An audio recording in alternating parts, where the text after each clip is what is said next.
mainly because they don't have any money. The Cardinals draw 3.1, 3.2, 3.3 million people into that stadium every single year. And we're a small market. What are we, 19, 20, 21 market? 21st market in the country as far as size goes. So the broadcasting revenue that they get from radio and especially television is not nearly on the scale that the teams in Chicago or Los Angeles or New York or Houston get, because they're just not as big a team, or they're just not as big an audience, so they don't get the money. They depend on people in the seats. This year they had 0 people in the seats. Next year, maybe they'll have some, maybe they'll have none. They certainly won't have 3.3 million. That will not happen next year, okay? And they lost money. They did lose money this year, or so they say they lost money this year. But they lost money this year, and they're not going to lose. They're not going to make money next year, I don't think. But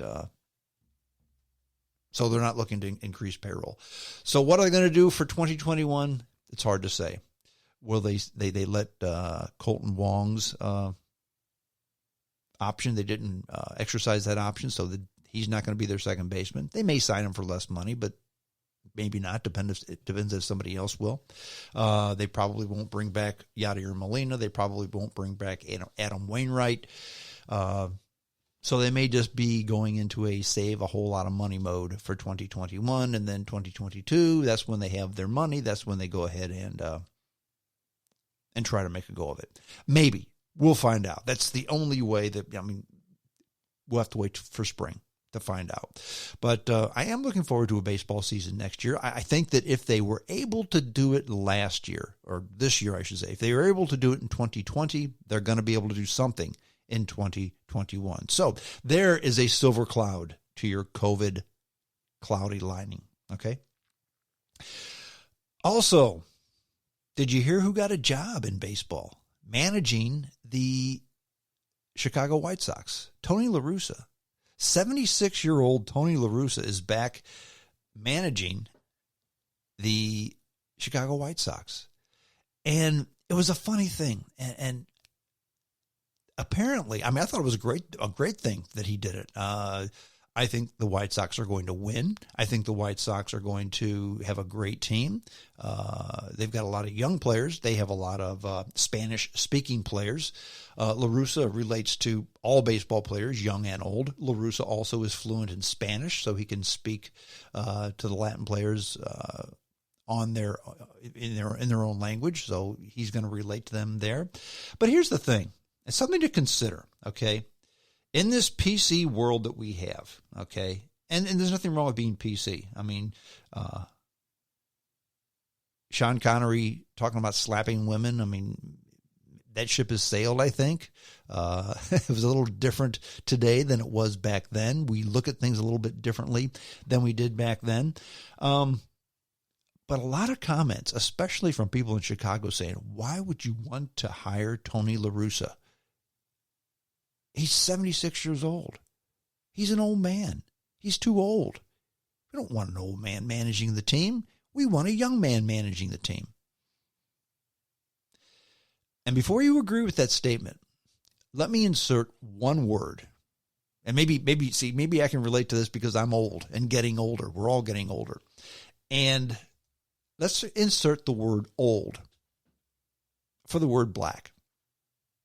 Why? I don't want Tony La Russa managing my team, or I don't want fill in the blank person of your choice to manage my team.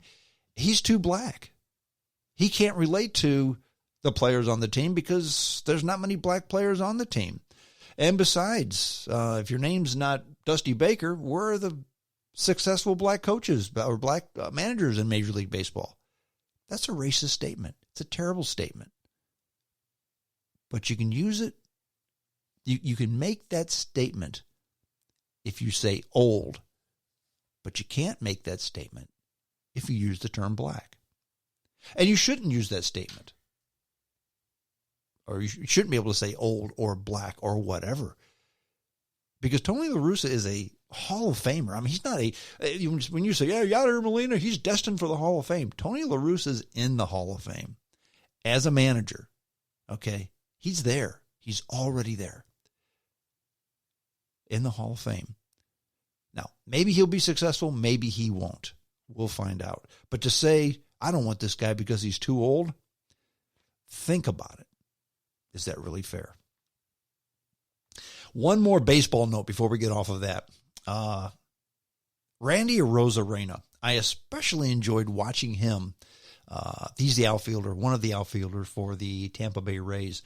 I especially enjoyed watching him because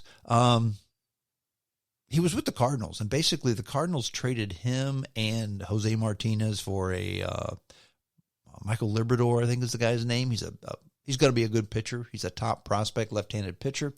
And the Cardinals had plenty of outfielders, so they could get rid of this Randy Arozarena guy. Okay, so and Randy Arozarena was the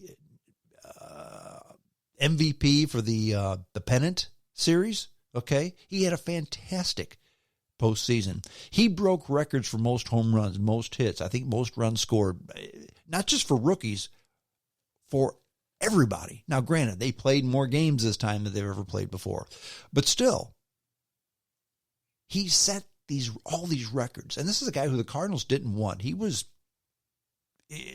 disposable. They had enough talent. I mean, so they got rid of him.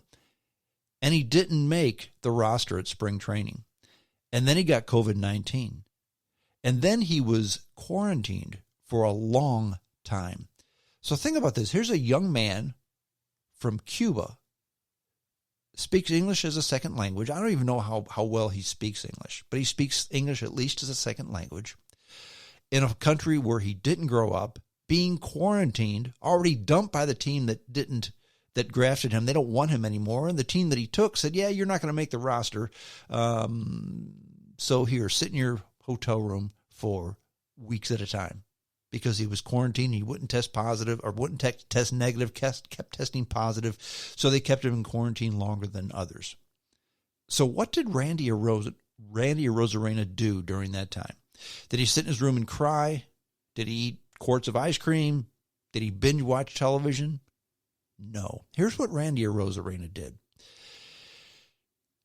He upped his diet to include lots of chicken, lots of rice. Okay, so he ate clean. He ate pure. He ate a diet that was going to benefit him. And then he didn't really have access to a gym. So he did an excess of 500 push-ups a day, every day. So in his hotel room, by himself, he put on 15 pounds of muscle. So in September, they called him up. And he hit 7 home runs in the month of September. And then he was the MVP for the championship series. And had the Rays won the World Series, he'd have been the MVP for the World Series too. So before you say, I can't do this because of that, just think of what Randy Arozarena did. Think about it. If he can, so can you. Okay, enough baseball talk. 314-690-1909. Let me read that number again. 314-690-1909. If you're watching this on Facebook Live, you can call in. I can take your phone call. We can talk about Sean Connery. We can talk about baseball. We can talk about whatever you'd like to talk about. I'd be glad to hear your call. Podcasting. I love podcasting. Of course, that's what I'm doing right now. I'm podcasting. It's fun. It's enjoyable. But like anything else, there are podcasters and there's podcasters. I mean, there's me, and then there's Joe Rogan. And tens of thousands, hundreds of thousands, maybe millions of people in between. But Joe Rogan is the king of the podcasting. Every podcaster has visions of Joe Rogan in their dreams because he signed that $100 million contract with Spotify. Good for him. There's been controversy some of the controversy had to do with some of the podcasts that Spotify scrubbed from Joe Rogan's account or Joe Rogan's library when they signed him. And those were podcasts, both podcasts with Alex Jones, the podcast with Gavin McInnes. There may have been another one. I'm not sure, but at least I know Alex Jones, Gavin McInnes, both of those podcasts scrubbed. Now, just this week, Joe Rogan had Alex Jones on the podcast again. A 3-hour podcast. It's very entertaining. I'm 2 hours into it. It's very entertaining. It's vintage Alex Jones. Now, there's two camps with Alex Jones. Actually, there's three. I'm in the third. The first one is Alex Jones is the smartest guy out there. Everything he says is true. That's camp number one. I'm not in that camp. There's camp number two. Alex Jones is a fool. He's a cad. He's just a showman, and he should be banned from all social media sites, social media platforms. And by the way, he is. Okay? I'm not in that camp either. And then there's camp number three, the camp that I'm in. A lot of what Alex Jones has to say is baloney. A lot of what Alex Jones has to say is spot on. It's right there. It's true. Okay? Now, the way he presents it is kind of goofy, but he's very entertaining. That's the biggest thing about Alex Jones. He's very entertaining. I enjoy listening to him because he puts a entertaining spin on the stuff he spews forward. Anyway, that being said, we'll see if Spotify takes these off after they put them on. There was a problem with some people trying to upload these podcasts on the Spotify website. Now, I did it on my my iTunes account because that's just the way I do it. But starting, I want to say this first of the year, the only way to get Rogan's podcast will be via Spotify. And some people had problems uploading off the Spotify website. And that information came from Rogan himself. He admitted that this happened, okay? So he admitted that they screwed up, and he says he's going to get to the bottom of it. That's number one. Number two thing that I found very interesting, and this was an article that came out, and I think, I don't know if Rogan mentioned if it was from him or somebody else, but apparently there was a big brouhaha over at Spotify with a lot of the employees, people who work there, who did not want Joe Rogan being in their podcast library. Because Joe Rogan has made statements. He's made statements about transgender people. And basically, and I'm paraphrasing, but basically Joe Rogan says, look, being a man, being a woman has nothing to do with what you think you are. It has to do with your X chromosomes and your Y chromosomes. Now, if you were born a man and want to be called a woman, that's fine. If Bruce Jenner now wants to be called Caitlyn Jenner, that's fine. He says, I'll call you Caitlyn Jenner, but you can't say you're a woman because you're just not. You can't. And his big reason for this is, and he's an MMA commentator, and they have men's MMA fights and they have women's MMA fights. And there are actually men who say, well, I'm a woman now. I'm going to go ahead and compete in that arena.